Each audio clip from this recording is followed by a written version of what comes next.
Terima kasih Anda masih bersama kami di Sapa Indonesia Malam. Bung Justinus, jadi sebenarnya mengapa sih PMK ini baru diberlakukan saat ini mulai besok? Ya, sebenarnya PMK ini lahir justru memenuhi permintaan dari para pedagang, pengecer, termasuk para pemasar token dan juga voucher. Kenapa? Karena di lapangan selama ini mereka mendapatkan perlakuan yang berbeda. Seringkali ada pemahaman yang berbeda apakah ini objek atau bukan. Lalu administrasi Tunggu, seperti tunggu, apa yang tunggu. harus mereka Perlakuan lakukan. yang berbeda ini oleh? Biasanya oleh petugas pajak di lapangan. Oke. Menafsirkan apakah token listrik itu objek atau bukan. Voucher itu objek atau bukan. Nah, di sini diberi penegasan.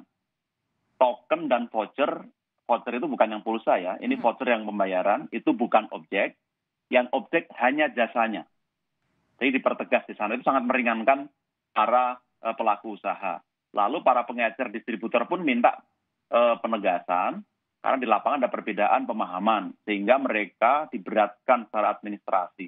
Nah, dengan PMK ini memenuhi permintaan mereka, saat ini mereka akan lebih mudah. Mulai besok tidak perlu lagi mereka menerbitkan faktur pajak, memungut pajak tiap menjual pulsa, tapi cukup melaporkan setiap bulan dengan truk yang ada ke kantor pajak. Jadi tidak ada hubungan administrasi dengan para pembeli. Ya. Yang mau ditegaskan sekali lagi bahwa ini bukan cara Kementerian Keuangan buat mendapatkan tambahan pendapatan untuk negara ya? Iya, bukan Mbak Sofi, karena pemerintah sangat paham situasi sekarang sangat sulit, kondisi sangat berat. Bahkan pajak tahun lalu itu digelontorkan sebagai insentif supaya membantu para pelaku usaha, membantu masyarakat, subsidi pulsa dan lain-lain. Maka tidak patut kalau pemerintah memungut pajak atas pulsa ini. Jadi kami sangat paham dan mari kita terus bekerja sama memastikan kita bisa mengatasi pandemi dan kondisi ekonomi saat ini, Mas.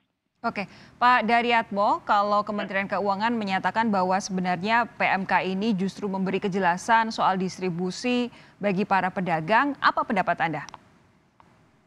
Ya, ini yang menurut saya dari awal memang mestinya harus dikomunikasikan secara clear sehingga tidak menimbulkan spekulasi di masyarakat satu itu. Ya. Kemudian yang kedua, sebenarnya kan yang terkena implikasi peraturan ini kan di level distribusi ya, bukan konsumen. Nah, ini yang juga harus dipastikan bahwa dengan berlakunya PMK itu tidak ada kenaikan biaya yang akan dibebankan ke konsumen.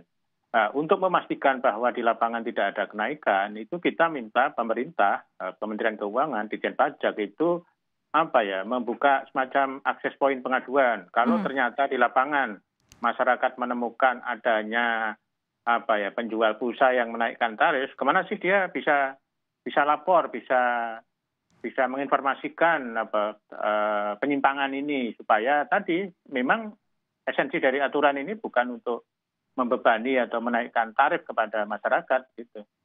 Oke, Bung Justinus, akankah ada itu akses poin pengaduan misalnya?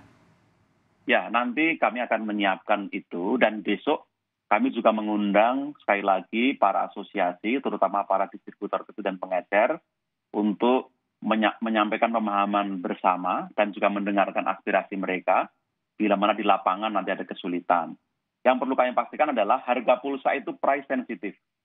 Selisih 100-200 perak saja orang bisa berpindah ke toko lain. Jadi waktu kami membuat aturan ini sudah mengundang operator, kami simulasikan semua skenario distribusi pulsa, sehingga hampir dipastikan kalau ada pengecer sampai menjual lebih tinggi, sudah dijamin tidak akan laku, karena pasokan pulsa ini bukan termasuk barang yang langka dan susah dicari. Nah, kalau kemudian besok per besok PMK ini mulai, tadi Anda bilang bahwa sebenarnya ini membantu para distributor dan pedagang supaya tidak harus dikejar-kejar petugas pajak yang mungkin ada perbedaan persepsi soal apa yang harus dipajakin begitu. Bagaimana caranya memastikan bahwa implementasinya besok memang tepat? Apakah ada akses poin untuk pengaduan tersendiri juga dari bagi para pedagang ini? Ya, Ditjen Pajak secara umum telah mempunyai kanal reguler melalui Kring Pajak, juga kanal-kanal di media sosial itu sangat responsif pada aspirasi, pengaduan, masukan dari masyarakat. Jadi kami pastikan kalau ada penyimpangan atau hal yang belum jelas di lapangan, silakan ditanyakan. Dan saya yakin YLKI pun akan membantu kami. Kalau ada masukan, keluhan, atau pengaduan, silakan nanti Pak Daryatmo bisa koordinasi dengan kami. Pasti akan kami tindak lanjuti demi melindungi konsumen. Pak Daryatmo, tapi kalau Anda lihat, ini kan yang harus dilindungi bukan saja hanya konsumen, tapi juga pedagang. Banyak diantaranya juga pedagang kecil begitu, price sensitif tadi seperti yang Bung Justinus bilang, beda sedikit harga saja mereka mungkin bisa ditinggalkan oleh konsumen. Apakah menurut Anda kebijakan PMK ini untuk menertibkan pemungutan pajak ini sebenarnya sudah pas diterapkan besok atau sebenarnya jangan-jangan terlambat? Iya, memang diskusi atau wacana apakah esensial services itu dikenakan pajak, khususnya ini ya, BPN ini isu lama ya. Tapi sampai saat ini itu kan yang sudah tadi dijelaskan Pak Prastowo itu kan hanya telekomunikasi yang kena BPN. Kemudian listrik itu belum kena BPN, tapi dia kena pajak penerangan jalan yang itu tiap Pemda itu beda-beda karena undang-undangnya memberi ring antara 3 sampai 10%. Nah, ini juga menurut saya harus dikomunikasikan. Ini jenis pajak apa sih yang diatur di dalam PMK ini juga penting dikomunikasikan kepada publik gitu. Oke, nah ini kan tampaknya memang urusan PMK ini, pajak pulsa ini awal mulanya kan dari adanya permasalahan komunikasi kepada publik. Niatnya adalah membantu para pedagang, tapi ketika sampai di masyarakat ini seolah-olah masyarakat yang akan dipungut pulsa. Apa yang kemudian akan jadi evaluasi dari Kementerian Keuangan soal ambil contoh kasus dari yang PMK ini saja, Bung Justinus? Ya, terima kasih Mbak Sofi, Pak Daryatmo. Jadi kami mengambil pelajaran berharga dari situasi saat ini. Kami akan melakukan koordinasi lebih baik dengan instansi terkait, termasuk Kementerian Hukum dan HAM dan lain-lain. Dan nanti tentu saja kami akan mengantisipasi ke depannya apabila ada peraturan yang sekiranya dapat menimbulkan pemahaman yang berbeda di masyarakat, lebih baik memang diberikan konteks terlebih dahulu sebelum diterbitkan ke masyarakat.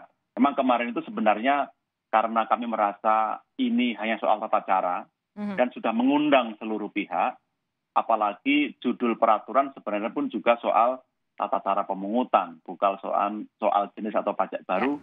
Kami merasa ini bukan hal yang benar, tapi kami memahami masyarakat justru ada perhatian yang besar dan kami akan menggunakan sebagai kampanye juga pentingnya pajak dan juga pentingnya keadilan pajak bagi semua.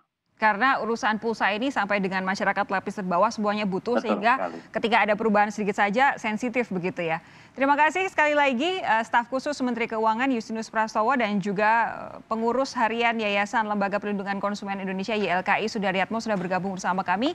Sehat terus Anda berdua, kita jumpa lagi kapan-kapan. Terima kasih Mbak Sofi. Saudara, itu tadi jadi penutup jumpa kita di Sapa Indonesia Malam hari ini. Besok Sapa Indonesia Malam akan hadir bersama rekan saya Aiman Wicaksono. Tidak lelah saya ingatkan 3M.